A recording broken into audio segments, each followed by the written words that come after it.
Got it, Bill? Now we're live. Now we're live. Okay. All right. We're here live with USA Tennis Coach. I'm here with Bill Patton and we're doing Behind the Blog, which is USA Tennis Coach blog we do once a week. And I've got Bill in front of me on the computer. And we are streaming both live on Facebook and as well on Google Hangout. So you'll see this post later as well if you're not catching us live.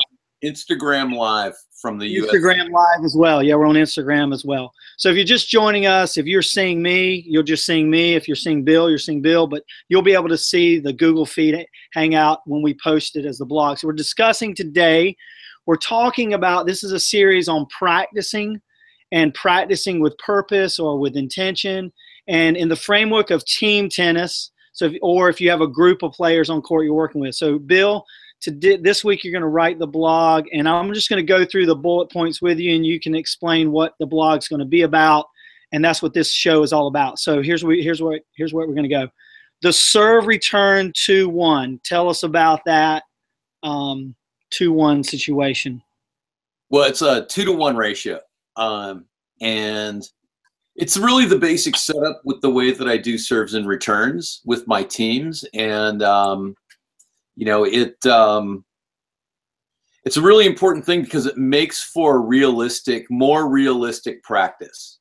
You know, sure, I will have my players just serving, you know, as a blocked practice to just get their serve going. But you're showing me something. What are you doing there? I'm just showing you my camera. Go ahead. Camera. We're it's distracting me, man. So this is part of the beauty of okay. a Sterling and Bill interaction is something always goes wrong. There's always a disruption. Of course. But no, I do, you know, plenty of blocked practice of serving. But then the next step that really is going to make it a little bit more advanced is when you get 6 players on a court and you have 2 players who are returning, and then you have 2 servers who alternate, and they'll each serve 2 serves to the returner. That creates a really big challenge to the returner, who then has to deal with 2 different styles of serve coming at them, one after the other. That's really good for your doubles players, because one of the trickiest things about doubles is that you have to cope with 2 dramatically different serving styles as you play. So then the other great benefit there is it causes the servers to have to slow down to a pace that's much more realistic to how they're going to actually play tennis. Now, early in the season, what I'll usually do is devote 30 minutes to that, because my players aren't used to it.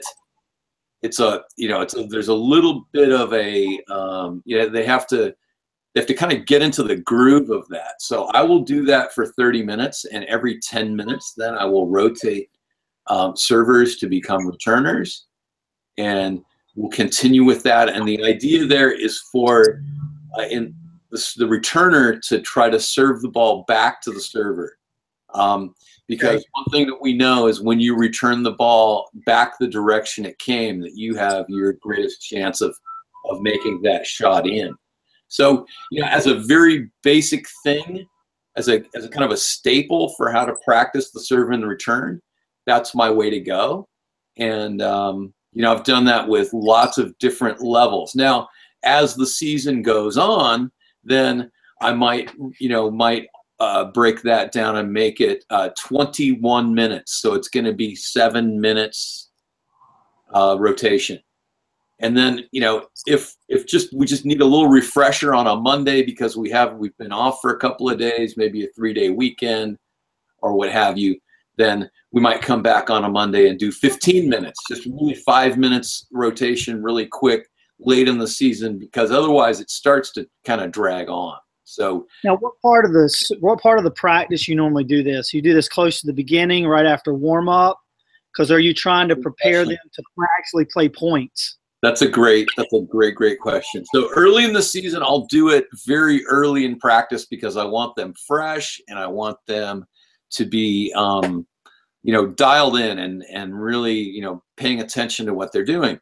And then at some point in the season, I'll do it after an excruciating time of fitness. So I'll just put them just absolutely through the ringer. You know, we might do 5 spider runs or something like that. And then I'm like, all right, guys, time to serve. And they're like, but I'm tired. I'm like, yeah, because that's how you're going to feel in the 3rd set. So this is your 3rd set mental training for serving and returning well. And that's part of the reason why my teams have great 3rd set records, because we put them in the headspace of being in the 3rd set. Right. So that, I like that. I think that, you know, when you think through the intentionality of your practice, and putting players in a place, and we talked about this before, in a place of uncomfortability, you know, out of their comfort zone, where you're having them serve and return when they're tired, in practice, because this is mimicking the way that they're expected to perform in a match. So tell me a little bit about, how do you do the 18 serves challenge? What's that all about? 18 serves. Okay. So 18 serves is funny because there are 18 possible serves that you can hit, and some of them are not advisable. But it's good. But if you can hit all 18 serves, you'd be surprised how well you're going to play. So essentially, so visualize for me for a second. So you've got the deuce court and you've got the ad court, and you have 3 different locations in each one, right? So you can go out wide, you can go to the body, you can go to the tee, right? You can go to the tee, you can go to the body, you can go out wide. So that's 6 different locations, right? Then if you hit a flat serve to each location, right, then now you have 6 different serves. And then if you hit a kick serve to each different location, now you have 12 serves. And if you hit a slice serve to each location, then you're going to have 18 serves. Now, I don't recommend slicing the ball down the center of the court on the deuce side, because you will die, right? I mean, if anybody's got a decent forehand or not, they're going to take that ball and they're going to just rip it cross court on you. So, but every once in a while, you take it in low. You take it in low. Here's why you need that slice down the middle, though, is when you're playing a lefty. Okay? Right. So you still need it. It's got to be in your back quiver. Now, in my experience, what I'm finding is that when my players can be really competent in about 9 of them or more, then they really have a set of tools where they can, you know, they're the pitcher out there against a batter, and they're thinking, okay, what did I do last time? Okay, I'm going to do this time, and change things up.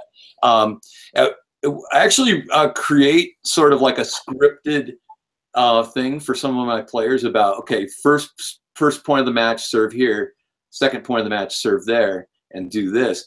And they kind of have this script that they can sort of go through, and have contingencies that they can go off of.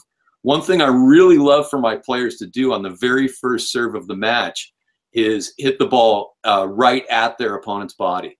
And maybe even for the first 2 serves of the match, because it just sets this tone of, you're under attack from my serve. Right. What about this? Do you ever have your players write in their tennis journal, which ones of the 18 serves can they do really well, and which ones are they having issues with, and then have sort of the ones they do really well as their go-to serves when, let's say, they're down 30-40 in the game, they need to hit a go-to serve to the deuce or the ad. So let's say they're really good at a kick serve out wide to the ad side, so they're down 30-40 in the score. That's the serve they're going to choose. Right. Because I found that if players can really define for themselves what they do well when it comes to serving, what serve can they hit really well, that's kind of their go-to when they're either in trouble or they really are putting the pressure on to win the point. Are you having any success with that? Are you doing that? You know, you said journal, and I have this journal that I made, and I don't use it, but people like it. And okay, So this is where you get kind of the difference between Bill and Sterling too, because no two coaches are the same. Sterling's really awesome about the bookwork stuff.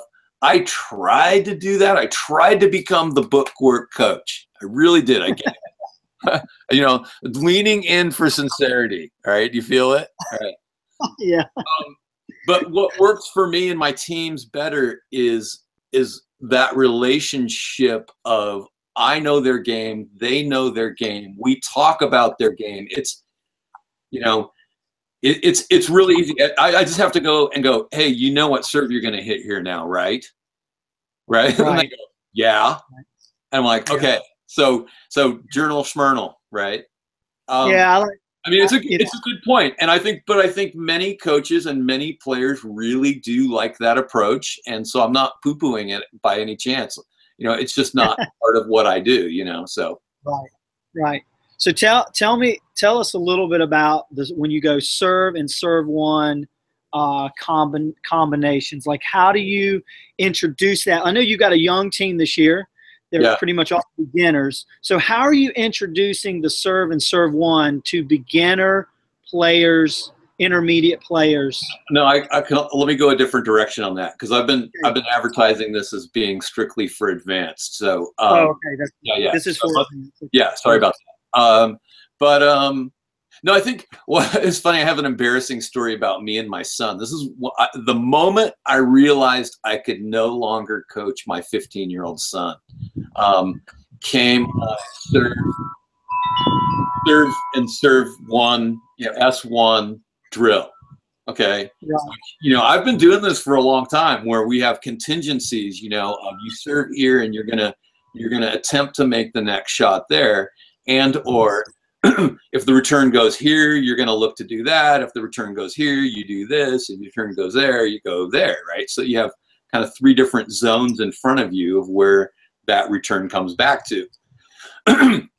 So I had this, we were running this play where in the ad court, players were supposed to kick their serve out wide to the backhand and make the next shot cross court deep to the forehand.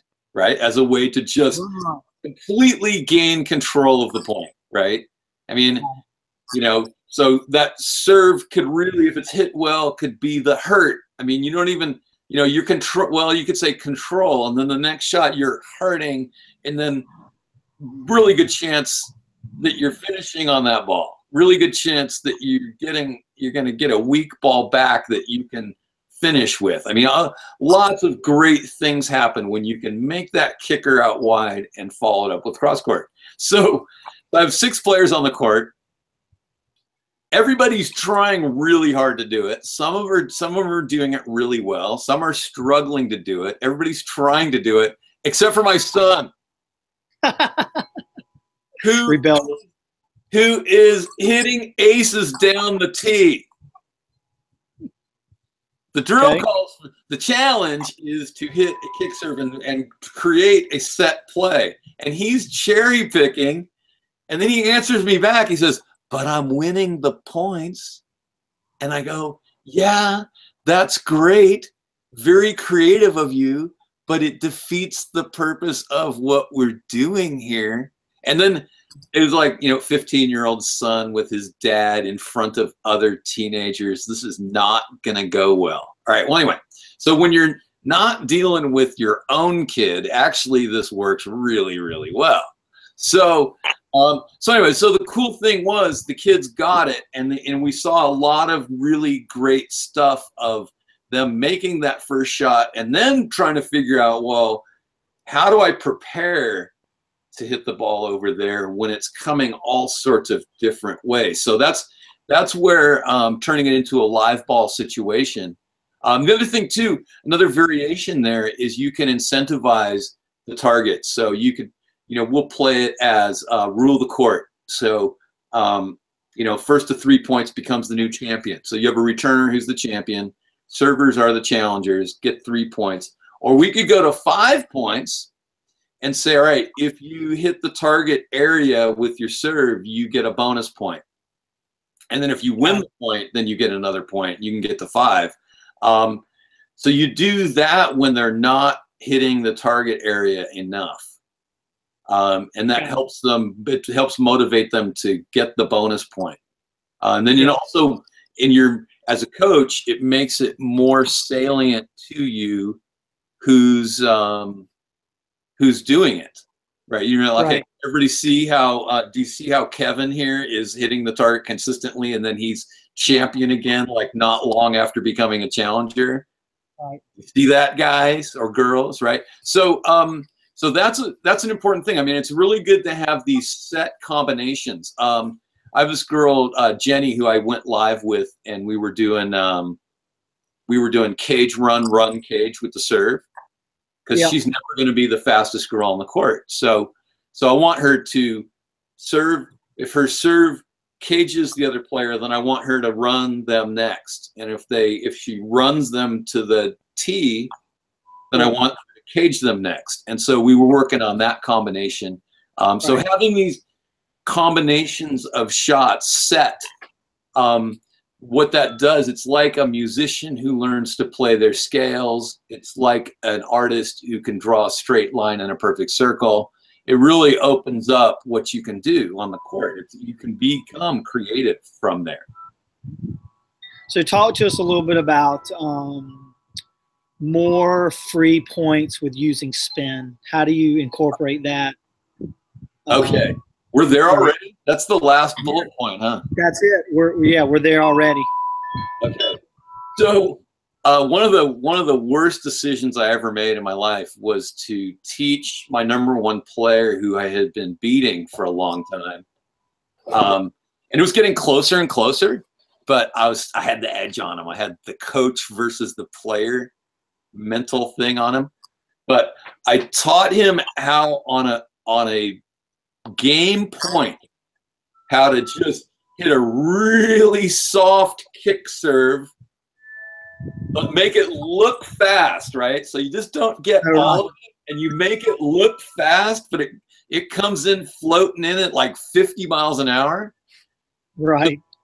Because how's that returner thinking? They're thinking, okay, it's game point for him, second serve. This is my chance. I'm going to be aggressive, right? And and then what do? They blast that ball into the middle of the net, because they're just way out in front, you know, because you just gave them the softie, right? You just pulling the string on them. Well, I was playing him, and I had this. He had break. He used it on a break point against me. I was going to break him and win the set, and he pulled the string on me, and I was like, oh no, he used it on me, and I was like, the student has become the teacher. So anyway, that was a pretty awesome moment. So that's one thing you can do. You can give these intentionally slow serves at a time when you know that your opponent is going to become maybe overly aggressive. Another one that is even better, I probably should have started this one first, but that one had a better story.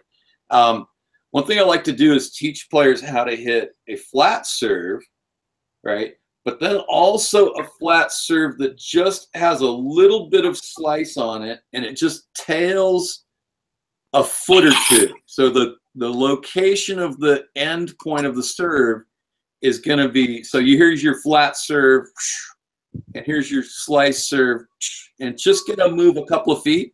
It's amazing how hard it is for a returner to pick up that 1 foot, 18-inch shift.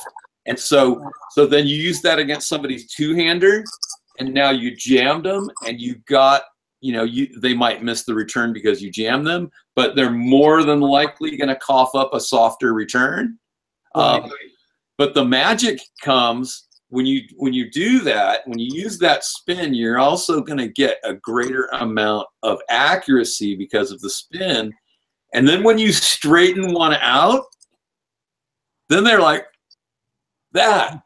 Right. Because you get them backing up this way, and then you go the flat ball, and they just kind of stand there flat-footed, surprise, and you can get some aces off of serves that are really not even that fast. Right. Play them pretty well with no spin, And you get the player moving this way because they've been used to the ball coming towards them. It's not coming towards them, free point. So, I think you can get a free point or two per match that way. Initially because they're not reading the spin coming to them. And then later, when you flatten it out, you got another free point coming there too. And I'll tell you what, you learn how to win 2 or 3 or 5 more points per match, and your game goes up a level. Right. What do you, in practice, when you're talking about this with players, about using different types of serves in the context of learning how to win more points by mixing it? One more. I got before I answer this, I have to tell you that I have one more so I don't forget. Okay, go.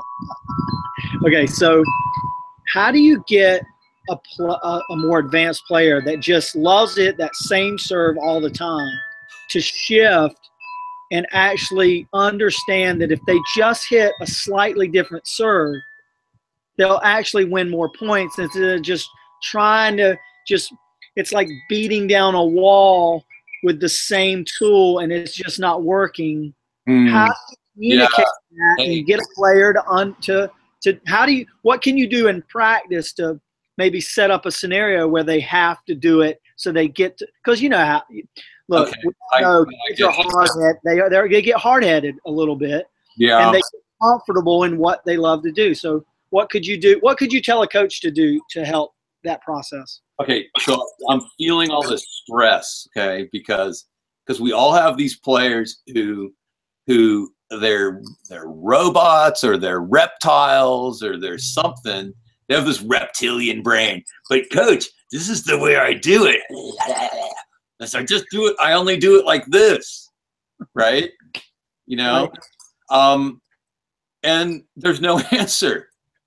I don't know. I mean, breaking through to some kids who are just so determined to only do it their way. I don't fight that battle anymore. I think what I do mostly with them is let them discover that it's not working, right? Or I might go, hey, you know what? It looks like this guy or gal knows where you're serving. What do you think? That's what I'm saying. It looks to me like they know where you're going to serve. Do you see that? Right. Oh, no, coach. No. I don't see it. I'm like, okay, well, now, your match is over. Hey, let's watch VJ serve for a little bit. Oh, look at that. Do you see how VJ's serving to different places and the guy looks kind of surprised? Do you see that? I mean, so I don't know. I mean, it's a hard thing. I mean, I think you have to talk it up. You have to show the benefits, and then they in their own minds are going to decide whether to leave their comfort zone or not. I can name 10 players that I've coached over the years where I just never really got through to them. Got it. Well, I think that's good. I think that in the spirit of guiding a player to discover for themselves. Yeah. Well, I think how to win more. I mean, and then for the ones that and hopefully 99% of your players are just totally into. Wow, coach came up with this thing about 18 different serves. That makes me interested to find out how many I can do. And, oh man, I can only do 3 right now. But, wow, it's working. And, I can't wait to get number 4 going. Right. So, you get, presumably when kids come out for a team and their coach presents themselves as an expert, then the kids learn to trust you. I mean, I think a lot of it is that relationship and building that trust and showing them success, because when they can see the success, then they're going to want more of it. So. Yeah.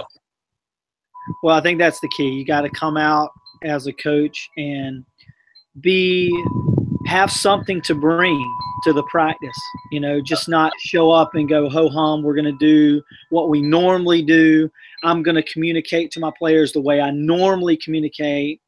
And, you know, especially when you're coaching a group of kids or a team, in this case, you've got lots of different personalities. There's a lot of things probably going on in their own life, and you need to learn to adjust to the mood of the player. And maybe there may be a day where you reach them because you were more sensitive to the way they felt.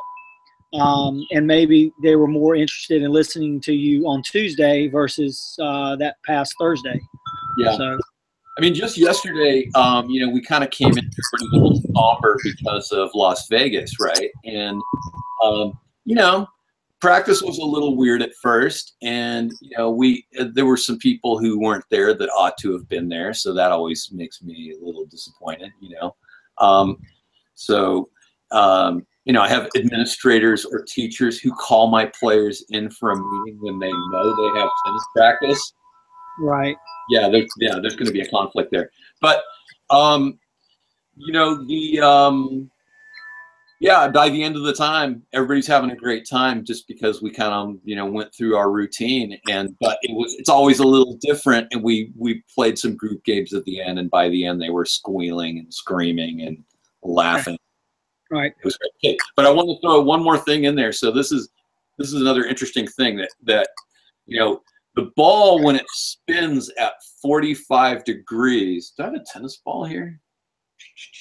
Okay, here's my fictitious tennis ball. All right, so if you have a ball spinning like so, then what's the bottom of the ball doing? It's going there, and so the ball's going to jump that way, okay? And then if you have the ball going like this, it's going to hit the ground, it's going to go that way, right? Mm-hmm.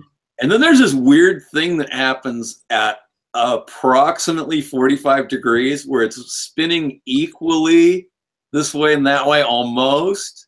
Right. The ball jumps to a strange place in between. So one thing I do is I teach my players to hit their kick serves at 130 on the ball, right? So noon, 3, 130. You go for the 130 kicker, and the ball acts pretty weird. And then you can intentionally go a little lower on the ball, and it'll go that way more. And you can go higher on the ball, and it goes that way.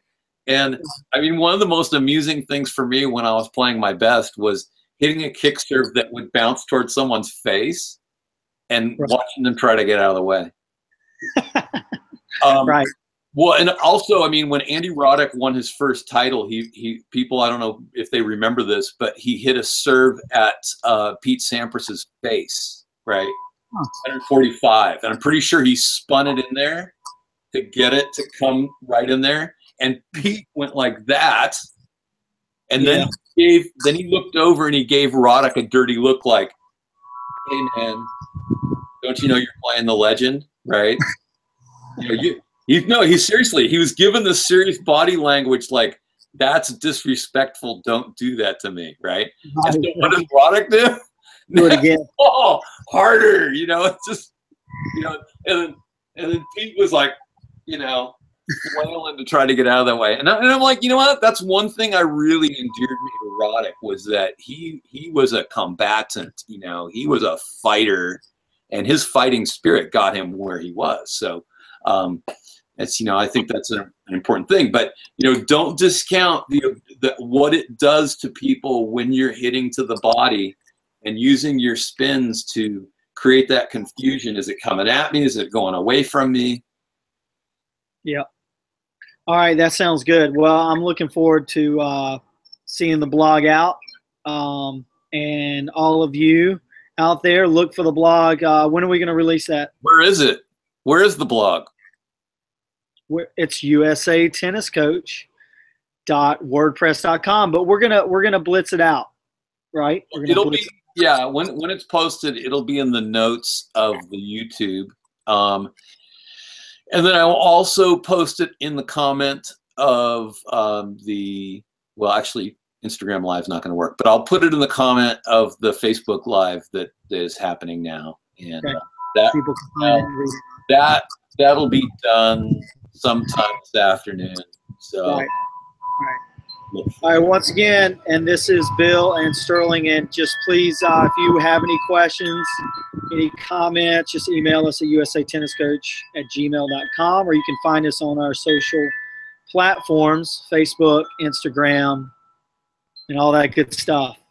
All right, Bill, thanks for the conversation behind the blog this week, October the 2nd, 2007, and 2017. You're 10 that's years. what I said, 2017.